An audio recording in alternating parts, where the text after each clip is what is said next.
که ژوند کې صرف ستا دوه مقصد یا بل ورځ ملګرو ته لګیا هم درس کې مای که ژوند کې د یو سړي صرف دوه مقصد دی خېټه ساتل او بیا د خپلې ښځې نه شهوت پوره کول او بیا چې بچي پیدا شي که صرف د دا دوه مقصد دی نو دغه دوه مقصد د زناورو هم دي څاروی او زناور اولنی کار څه کوي اولنی کار ګرځي په دې پسې چې چېرته خوراک میلاو شي چې زه وخورم چې خېټه مې ډکه شي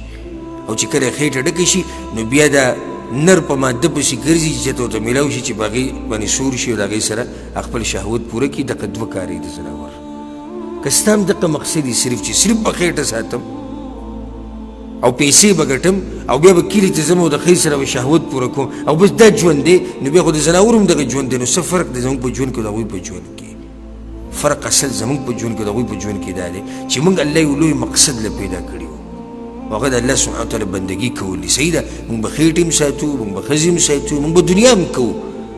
خو دا به د ضرورت مطابق کوو اصل مقصد هغه به د الله سبحانه وتعالی عبادت کول دي دین له وخت ورکول به